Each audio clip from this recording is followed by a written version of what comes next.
I'm going to show you how to go from this to this. Now we're ready to get started. We made sure all our screws or nails are taken out the wall or either banged into the wall, because we're going to cover the wall all up. And yes, we can paint the wall any color we want. You might be in a rental and they don't want you to paint their walls. This is excellent for a rental. Sometimes you might not like the older paint, or you might not want to stay with that color. So you might want to change up. This is an easy way to change up. So I make sure all my covers are off, my outlets and my intake air and everything. Now we're gonna get started. Now the air compressor I'm using is kind of loud, but if you don't have an air compressor, you always can use a hand stapler gun. But I'm gonna use the air compressor because of my hands. So start right here in the corner. Can y'all see that? Because I know my big head probably in the way.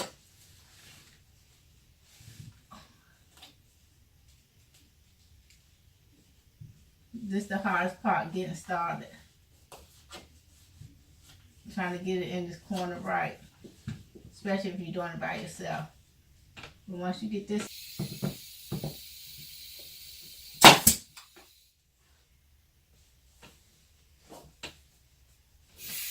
now we're going to put a couple of staplers.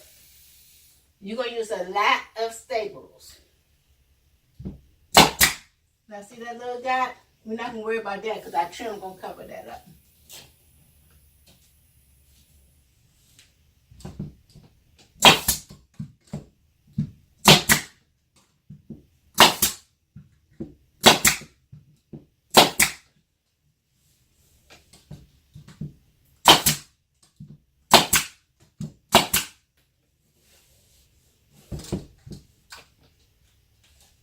We don't want too big of a gap though. Now we're just going to put one right here for right now. But we want to do the top first. But we're just going to put one right here, so we want just right here in the middle.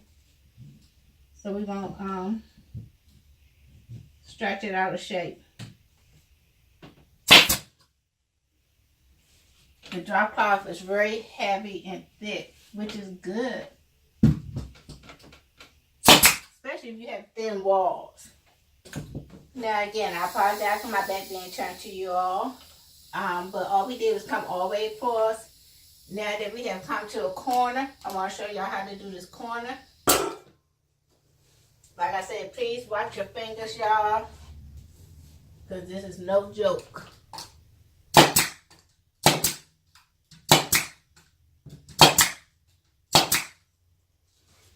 Now we're at the corner.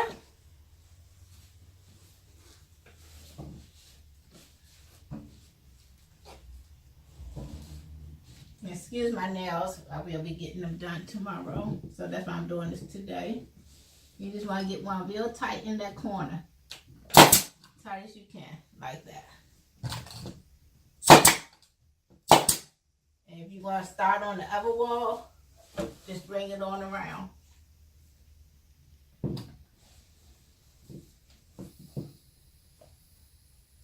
But before we start around there,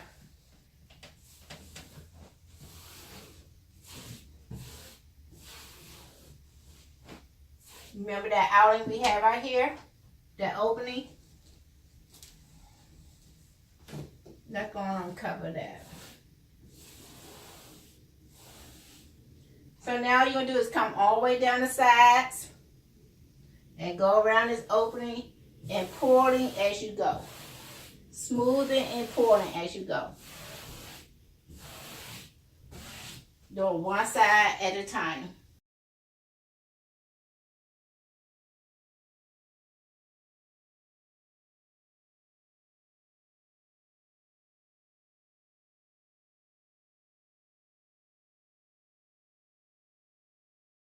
And again, I apologize, and I know it's kind of awkward with my behind in your face, but I wanted to show y'all how to do a corner leading to the other wall.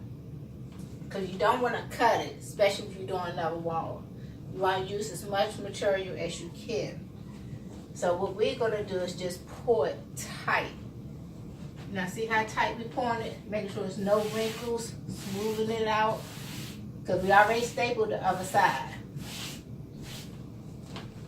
So we're going to pour it tight as possible.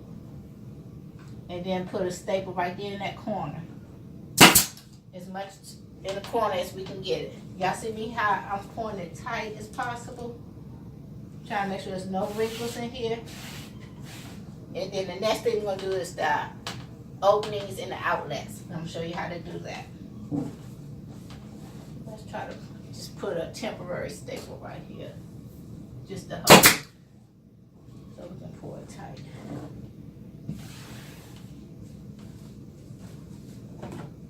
We're going to pour it tight as possible. And get a staple up in there. That corner. And we're going to go all the way down doing that. Can y'all see that? I'm sorry. Just pouring it tight as possible. And then putting a staple up in there.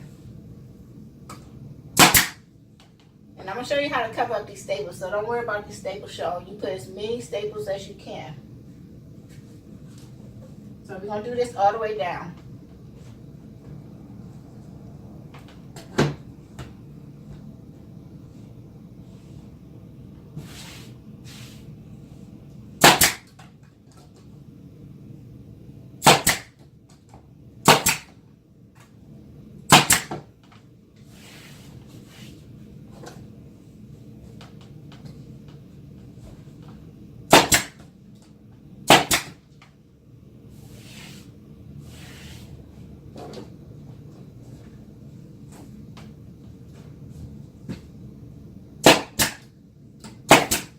Now when we moved to this house, this is an old house and the walls was terrible. We would have to sand these walls, then prime them, and wait till the dust would be all over the place from sand. Then we would have to prime them and wait for the prime to dry.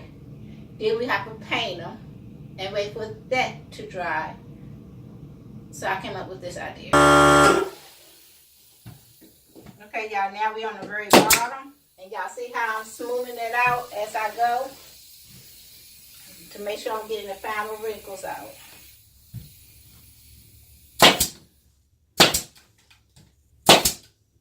So you're going to do this all the way across. Smooth it out and pour it and then staple. As close to the floor as you can get. So this is my outlet. I can feel the imprint of it. And I usually take an old outlet cover, place it on the outlet and trace it very lightly with a pencil, very lightly.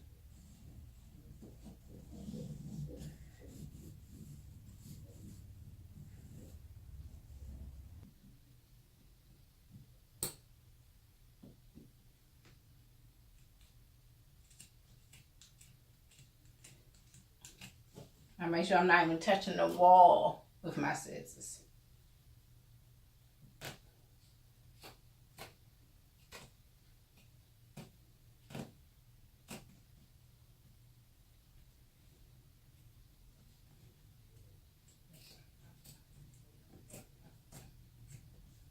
I'm not going to electrocute myself. I'm just going right inside that line that I drew. And yeah, it takes a little bit of time, but like I said, you can do this before you put the staples all the way across the bottom. You can pour it tight and then have somebody draw it out and then cut it and then put your staples in. But I'm by myself, so I had to put my staples in first. So it takes a minute to punch that little hole in there without touching the wall. Make sure you're touching any wires. Then I'll take my time and do that. I don't have no material around, no wiring.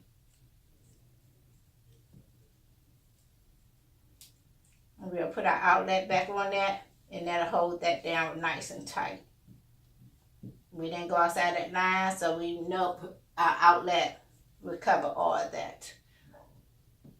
We're going to do the same thing up top where that outing was. And then we're going to put our covers back on. Trim it up.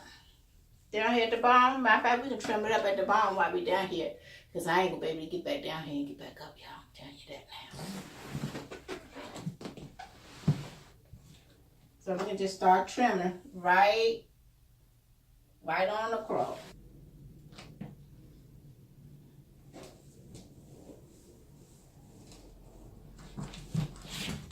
Okay, y'all. So remember that opening we had right here? The intake air? So I know there's no wires behind here. Because just a little vent. So we're just going to go ahead and cut into this. So I can feel the imprint. I can feel where I can put a little hole at. Okay? So that's my starting point. And I'm just going to go to the end. Right there.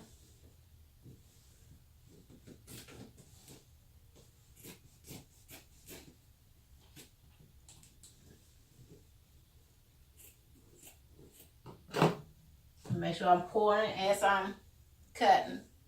And I'm sorry again that my behind is.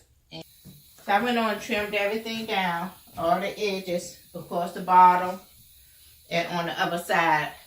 This edge we didn't have to trim down in the top because that was already how it came. So now I'm just hiding the staples with the trim. The trim that I bought from Home Depot. And at Home Depot, they have this bin over there by the wood, by the cutting area. And usually, that bin is damaged wood or cut wood that somebody changed their mind about, whatever, and it's 70% off. So this piece right here, see how it's damaged on this side right here? I don't know if y'all can see that.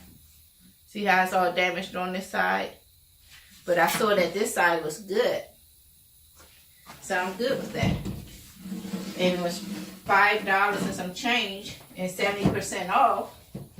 So I paid $1 and some change for this one piece. And I was fine with that. And they would cut it. So I had already taken my measurements and took them in. And they cut it for me. So now we're just going to go ahead and nail this down. So it's going to be kind of noisy, so I'm going to stop talking. And again, excuse me if my behind is in your face. Then there go our bottom trim. Now we're going to do the sides and the top the same way.